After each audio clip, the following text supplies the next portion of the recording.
Check mic. Hey everybody, how's everybody doing? Let's try that again. How's everybody doing today? Wonderful. A room full of innovators should be a lot more excited than that first one. So thank you, Heather, who I crossed in the hall for our great introduction that I didn't hear. My name is Chris Hoffman. I'm according to the slide, I'm an academic technology specialist for Westminster College. My esteemed colleague to the right is Ben Nieswender, who is the learning technology facilitator at Westminster College, and we're really excited to be here to present for you guys today. We're going to be talking about our program-wide measurement of learning outcomes initiatives with our project-based programs at Westminster College. For those of you who are not familiar, Westminster College is a small liberal arts college in Sugar House, Utah. We have around 2,300 undergraduate students, 900 graduate students, and that includes our project-based and low residency students. It does not include our partner school in Shanghai, China, Donghua University, which is also participating in a dual degree version of the MBA program. So, lots of problems in higher education, right? So, but we're going to be kind of focusing on one at this point. There's no shortage of apocalyptic media about the failures of higher education. These are just some of the examples. Who's read the report, the Academically Adrift? Anybody check this out? It's came out in January. It was a I want to say 9-year study, 9-year study across 1,200 institutions, I believe. Don't quote me on that. We'll check it out afterwards. But the findings from this, they used the CLA test for students. So the students were given the CLA test when they started college. They were given it again 2 years into their college experience, undergraduate experience, and then given to them after 4 years of college. And these were the statistics, the scary statistics that the people came up with. They pretty much showed that they couldn't attribute any sort of learning to these students in their undergraduate. As a matter of fact, an article in the April edition of the Higher Education Chronicle pointed to business students as the lowest performing students. They said there was a lot of reasons for that, maybe because of the soft skills for marketing and for management that students have figured out. There's this crossroads of students having figured out how to get through the path of least resistance, sit in the back of the class, get a C, don't worry about it, and professors who don't want to argue with them. They want to do their research. They don't want to be pulled in front of a committee or pulled in front of their dean to explain why where they're going on, why the grades were the way they were. So this convergence is making for students that we're putting out as higher education institutions, we're putting out into the workplace, and companies are disappointed in. So companies keep coming back to us and telling us students don't know how to write, they don't know how to solve complex problems, and they don't know how to think critically. So that's what we're talking about is measurement. So what does it mean exactly for us? We had our president, the handsome gentleman to the right here, Dr. Michael Bassis. He put a call out to our faculty and said, we need a better model. We need something that is going to, we need to show that students are learning something. We can see this is going to be the future of education. A lot of you have heard about the higher education bubble. People are talking, and not just the one that's in for profits, but in higher education as a whole, where tuition, fees, everything like that is outscoring inflation by 2 or 3 times every year. Institutions are just pricing themselves out of business. So basically, Dr. Eric Krause, the dean of my division, took up this call and said, we need to figure this out quickly before we're just, like I said, we just priced ourselves out of business. So the directives, where they took their direction from is from our college-wide learning goals. And I'm sure that all of your institutions have something similar in their mission statements. Everybody says students are going to leave with better writers. Everybody says they're going to leave complex problem solvers. We also have leadership, global awareness. We wanted to see, so they used these as their guiding tenets of how they were going to create their new program. The conclusions they came up with, they want to move from a teaching to learning model. So instead of teachers standing in the front of the class and lecturing, and my favorite, Jared Stein, I think, said this at a. He said, "Students as bucket and professor as shovel. Just here's the information. Do something with it." So teaching to learning. So focusing on the learning, not focusing on the teaching. We actually took a good hard look at grades. Instead, are grades important? We decided they're not. We're using a assessment model, so a project-based, competency-based model, and we'll explain a little bit more about how we actually do the assessments. The president also came up with we have to cut the tie between quality and price, so that it doesn't just mean that people pay more. They just figure, I paid more, this must be better. And to show the assessment across the students.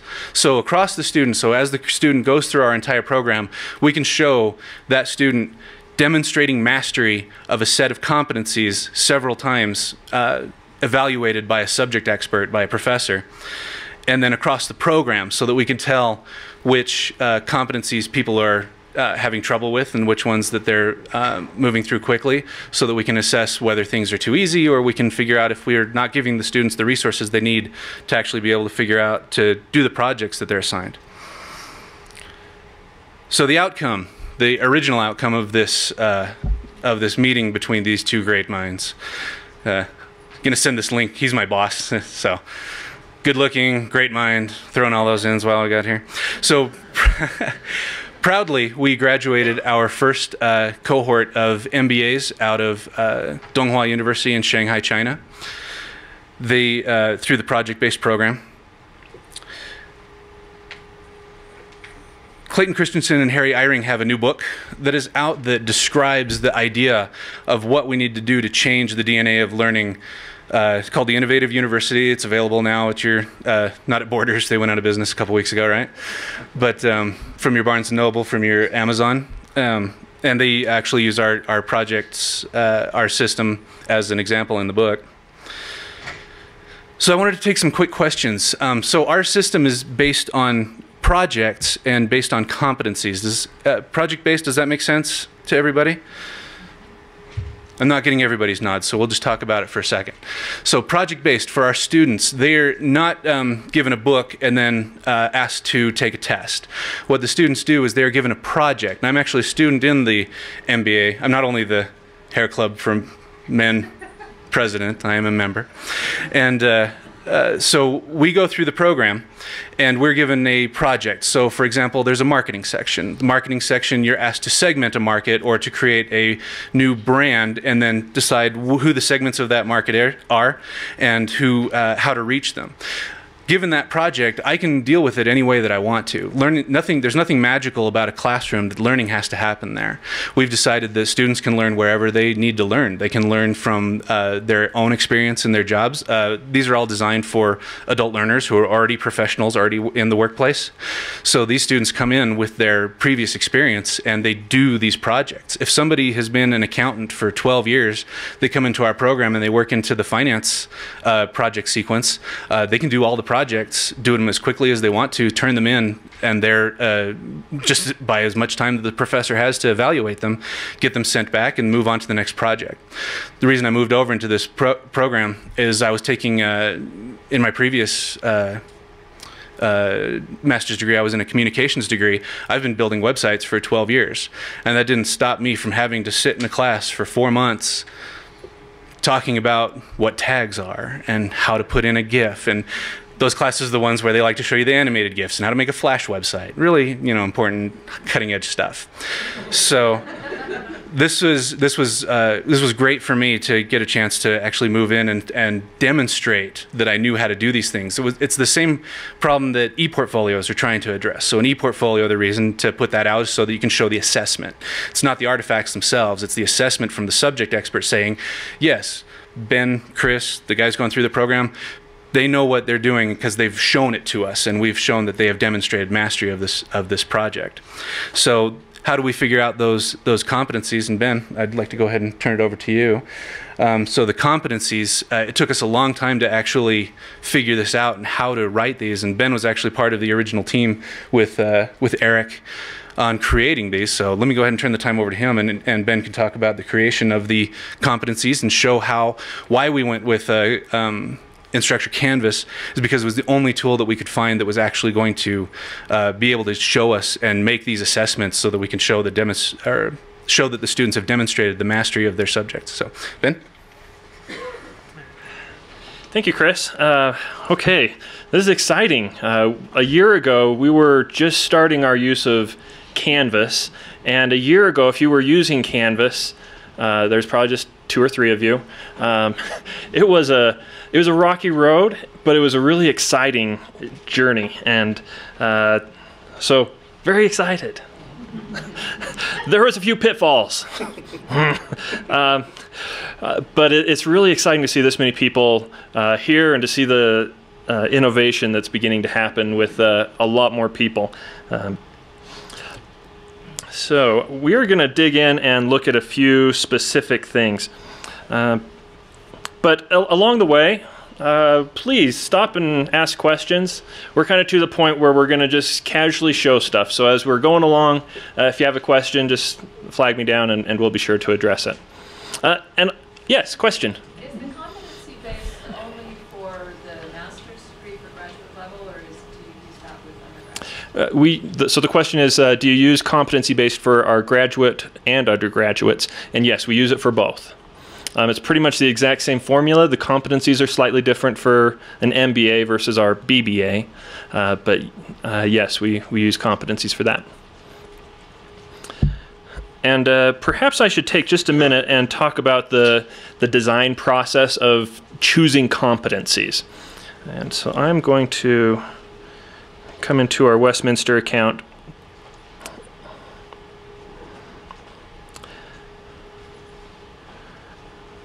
So within the administrative area, you'll see there's outcomes and rubrics. That's where I'll spend most of my time today as I demonstrate this. Out of curiosity, who here is faculty?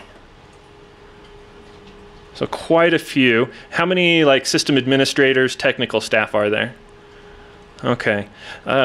So what I'm showing you right now is more geared towards the administrative side, but there is a faculty side to this that is very similar as far as creating outcomes and creating rubrics. I'll just be looking at it from the school-wide creation of outcomes and rubrics right now. So this is our rubrics, and I'll just kind of scroll through here and you can see just how long and I don't want to say complicated, but there's a lot of different competencies.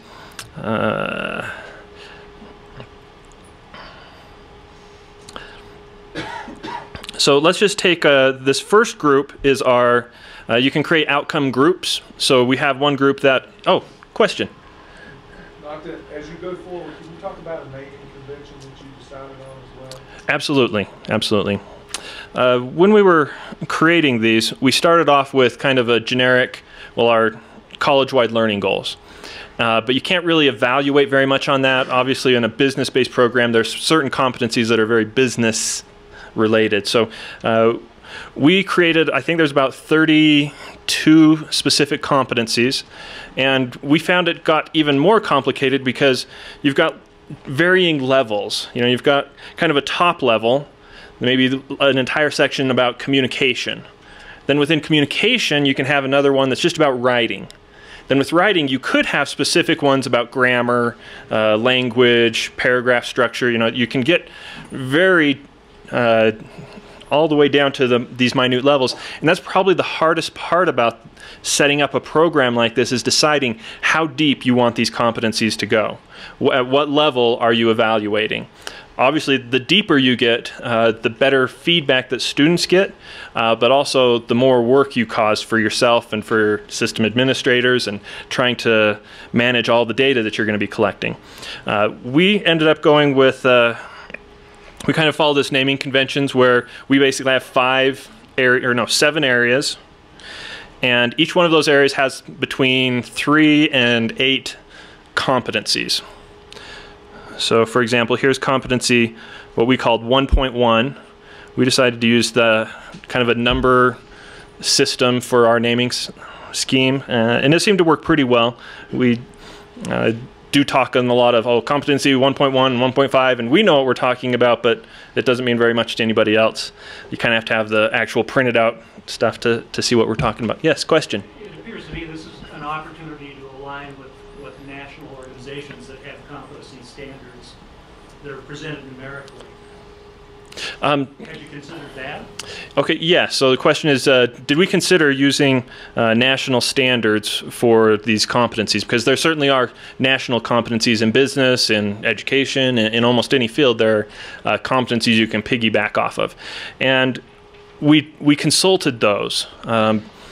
Westminster's in a unique environment where we don't necessarily have reporting that we have to do to the state or to the federal government. We do have accreditation that we're concerned with, but because we were, I think just the way our dean likes to work, he wanted to have control over what those competencies were. So the faculty team that was helping to write them had a lot of control and say over what they were doing, because ultimately they're the ones who wrote the project. And the process we went through is we wrote the competencies, assigned competencies to vague projects. The faculty then wrote the projects around what was supposed to be evaluated on those competencies, which of course then forced us to realign some of those competencies and rewrite it. So it was very much a process of writing, rewriting until we went through it. And we started our first year of this program about a year ago, and it went, or 2 years ago. About 2 years ago, and we learned a lot about our competencies and fixed a lot of them along the way. And to be honest, a lot of those national standard competencies aren't very good at measuring. It's almost like some of them were written by business professionals instead of educators who understand how to write clear, active objectives. So we found that worked out better for us. So you can see each of our competencies then has further descriptions about it. And I also wanted to show you though, so here we get into the 2s, 2.1, 2.2, 2.5. And if you were to compare the language on a lot of these, you'd notice that they match very closely to our college-wide learning goals, as on the ones where we can match them up. As a little bit of an exercise for this, because I know that there's not going to be too many of you that are going to do a program exactly like ours, where creating competencies program-wide might not be what you do. But there's a very good use for Canvas in doing your own measurement of college-wide learning goals. It's very easy to set this up, and I was going to take just a couple of minutes and show you how to add an objective. And so I've already got a couple of our college-wide learning goals in here. But let me show you the first decision that I had to make when doing this. So we split our college-wide learning goals up into 7 separate rubrics. So each of those goals can be broken down into something else. So it's like critical thinking, creative thinking, teamwork, writing, and on. So we've got a choice. What level do we want to start evaluating these at? So I first created like a generic overview where basically a competency was like critical thinking. But it's kind of hard to have a rubric that does that. The rubric ends up having, all of these objectives in it, which I don't know if there's any time where I would actually have an assignment where I'd be evaluating all of the objectives. So it didn't make a lot of sense to have one learning outcome group that is all of the college-wide learning goals. Even though it's fairly easy to set them up, it didn't make a lot of sense when I went to the next step of creating a rubric, because there's not very many times where you'll just be evaluating one thing. On the other hand, so this is one of our rubrics for teamwork. And any faculty can use this. This is college-wide. And it would be great if we had all of our faculty who could, when they're building their courses, they could say, you know what, I am going to evaluate teamwork, and they can just quickly add this rubric to their course. easy for students to see, and if they see it multiple times throughout their program, then we also get the power of all of their reporting tools to see their progress over time, to see how many times they've been evaluated on their writing or teamwork. And there's so much power in collecting all of that data across time. So I'm just going to do a couple of little steps here. So I'm going to start by adding a learning outcome. And for this, I'm using a little naming scheme where I just put CWLG and what the name of it is.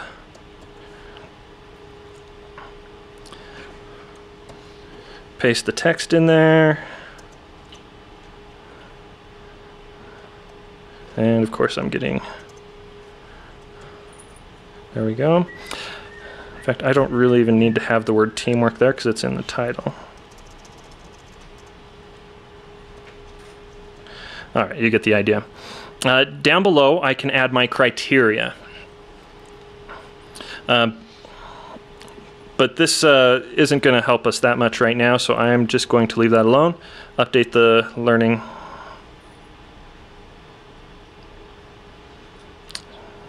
Nope. That was a specific outcome, not a group. Click the wrong one.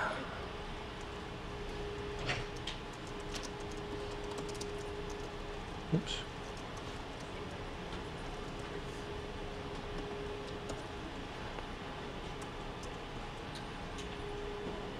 There we go. Okay, so now I've got my group created.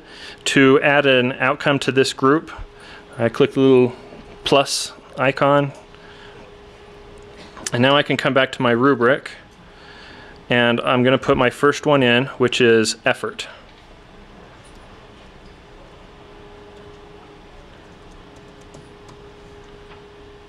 So I scroll down. Now I've got my description, and I can put as much description in here as I want to. However, I found that if I copy and paste like tables from Word, it gets kind of messed up. Best to just avoid that altogether, in my opinion, and keep the text that you put in this area simple. It's also nice to keep it simple because when you're looking at it later, you've just got a little small thing that you got to look at. So good to keep it simple. So now I've got my varying levels of criteria. For our project-based programs, we kept it at this, basically an exceeds, meets, or does not meet. That's kind of the only thing that we care about, is whether or not it's actually done really well, which we want to recognize superior performance, or if it meets expectations, which is still a passing grade, we equivalent that to like a B, B+, or does not meet, which is not a fail, it's just a try it again until you get it right. So that's, but we can adjust the points and all of that here, and some of these descriptions are really long, and if I was the one writing the rubric, I would probably try to be very precise in the words that I use, because we don't have a lot of room to add descriptions for each of these criteria. I'll just go ahead and add one and update it. So now we can see I've got a what we call competency, or a learning outcome.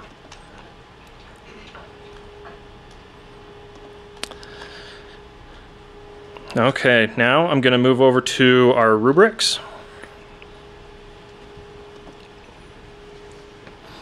So one other thing that I'd like to point out, that particularly for the system administrator types, you want to be sure that you're setting up your sub-accounts in the correct way, and when you're doing this, adding them when you're in the right sub-account. That's a mistake that we made. We kind of only have this one program that's using it, just our project-based program. So we just went ahead and put it at the institutional level. So now all of our rubrics are available to everybody.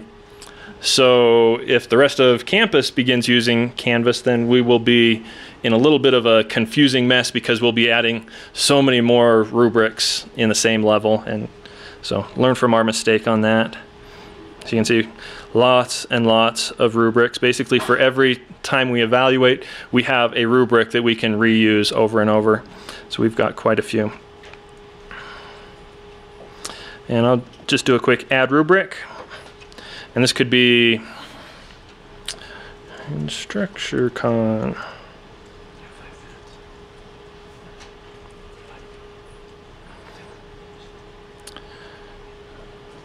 Okay. And then I've got a few choices about how I add stuff. I can now find outcome criterion.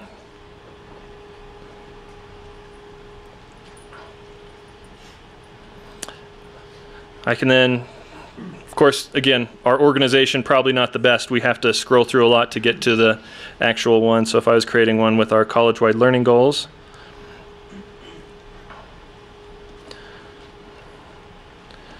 add the outcome,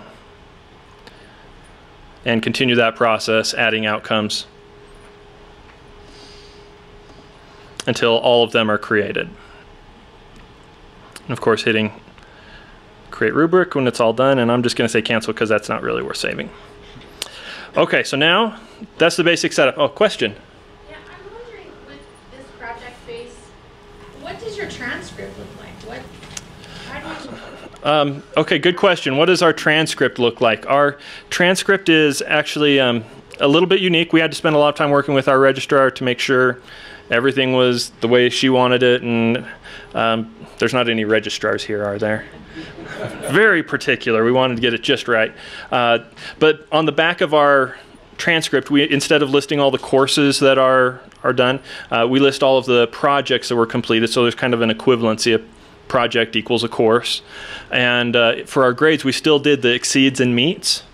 But we don't do a number grade, which is kind of the awkward thing because people are like, oh, how can you do that and get transferred to another school? And it's actually pretty easy. Western Governors does a similar model. They just say if a meets is equal to a 4.0 and exceeds is equal to 3.5 or something like that. Yeah, switch that. But that's the basic idea. We explain the number conversion on the back, and it seems to work fine. We haven't had a lot of pushback from other schools. Yeah, other schools have not had an issue with this. Another question. I wondered if you could talk a little bit about, as you began to implement this project, the relationship with faculty and instructors and support staff and assistant and taking people,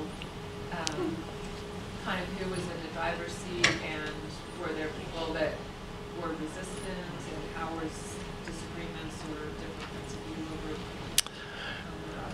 Yeah, sure. So if I understand this right, what was the relationship with the team members who participated in developing this as far as, there's administration, faculty, technical staff, and I was kind of right there at the core, and I have to say it was an amazing process.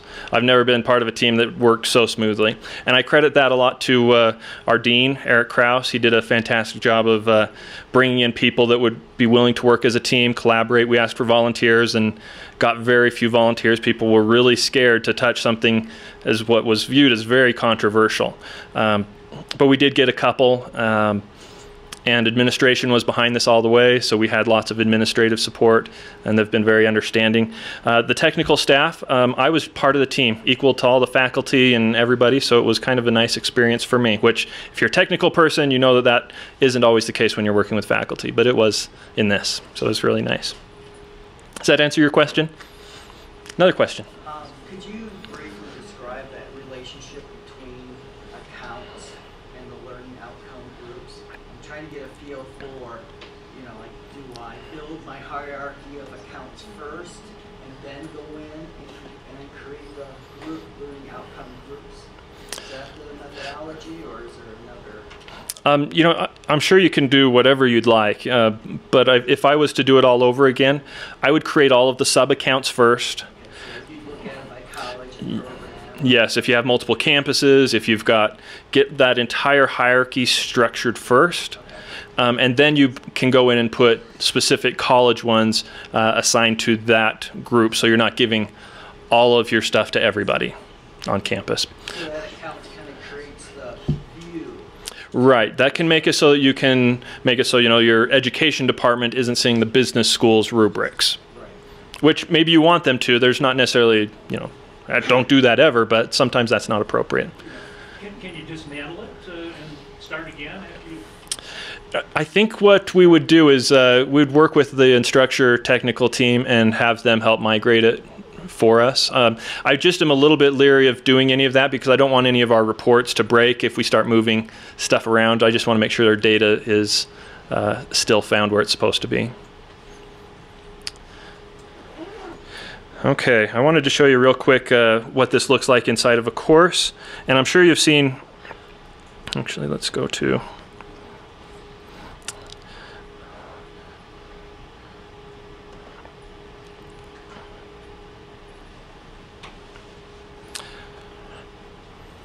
so here's what the rubric looks like in an assignment. Notice the view longer description. It does show bullets, but if I was to have a lot of complex word type stuff in it, it does not show up very well. And now, if Chris doesn't mind, I am going to use him as an example. Chris is a great student, so he waives all FERPA rights right now.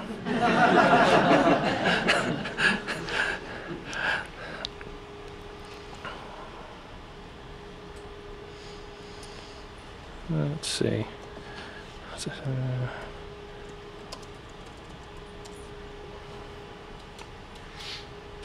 Oops. What's a course? Yeah, user.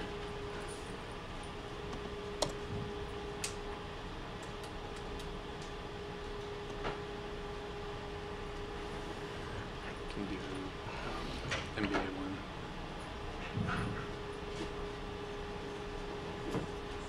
Nope. Nope, not those. Keep going, keep going, keep going. Keep going. There you go. This? Any of those is fine. Yeah, 3's fine. So Chris is about 2/3 of the way through the program. 3/4? 3/5. 3/5. Okay. Very specific. And so when I come here to Chris, there's a couple of features that we have. Some of this was custom built for just Westminster. I don't want to give you the impression that you'll have the exact same reporting tools. I don't know what you have. I just know what we have. I think there are a few custom things that we've had done, but they are possible. So I can look at outcomes for Chris.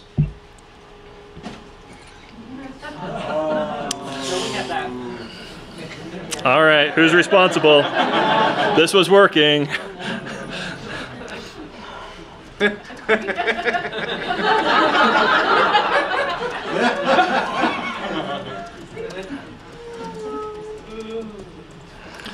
Make sure you mention it at InstructureCon.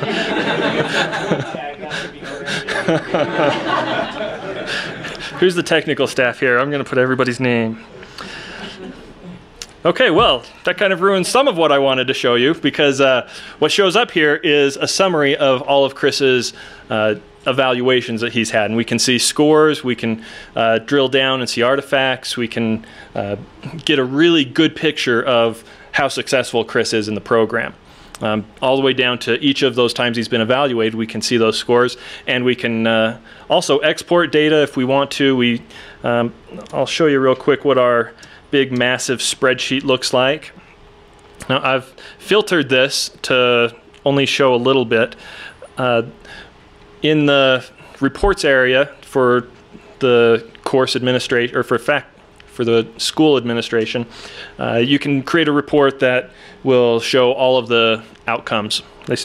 And I'm not sure if this is one of the ones that's specific for us, but we've got every single student along with every single outcome that they've ever done. So I can come through and fairly quickly switch to whichever assignment that I would like to look at.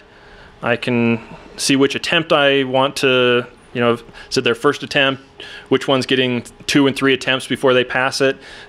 Simple information like that can actually tell us where are our students struggling. So we can get all kinds of valuable information, even just seeing, if we have a lot of 2s, which represents an exceeds, maybe we know we've got an easy grader on our hands. And I think that's it. We've got about 15 seconds for questions. Yes. You kind of touched on my question. Can you also analyze faculty's grading habits? so that, you know, there's a wide variability depending on what faculty is doing? So the question is, can we evaluate faculty based off of this? All the faculty, if you will please plug your ears and say la la la for a second. Yes, we can. And we have. And again, it takes kind of a special group of faculty to be willing to participate and to do that. But one of the biggest challenges with, I think, any distance ed type of a program is getting faculty to reply in time. It's very easy to get caught up and confused. And so, yeah, we've had custom reports made that will actually tell us how long it is between student submission and faculty grading. So we can track that, and if we have a faculty who's not living up to our expectations of high quality service, then we can call them on it. Very important to us. Yes? You guys tied this into the Eportfolio feature in Canvas? That's a good question. Do we tie it into the Eportfolio feature? And not at all. Mostly because we just have no, we started doing an ePortfolio system when we began this program, and it became something that we weren't using. The rest of our campus is involved in doing a campus-wide ePortfolio program right now, which we're very involved in, but the rest of our campus is using Angel and the ePortfolio tool, and that sucks. So we are using a product called FolioTech for that. I'm hoping that over the next 6 months to a year, as we evaluate other LMSs, I'll be able to show them the value in the ePortfolio system in Canvas, but we're not there yet.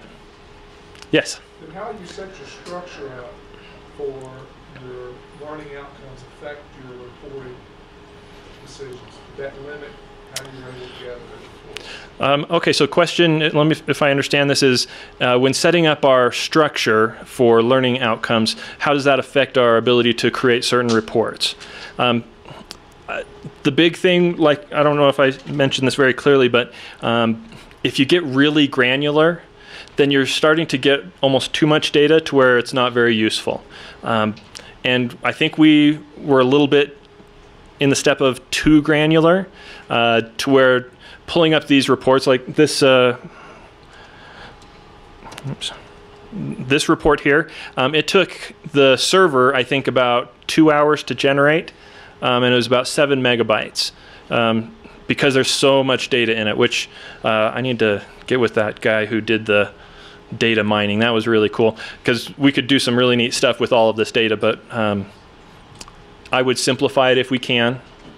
But there's also only so much you can do. For the most part, working directly with the Instructure team, they've been really good at helping us to accommodate our structure, which is one of the perks of being an early adopter. Any other questions? Okay, we are done. Thank you.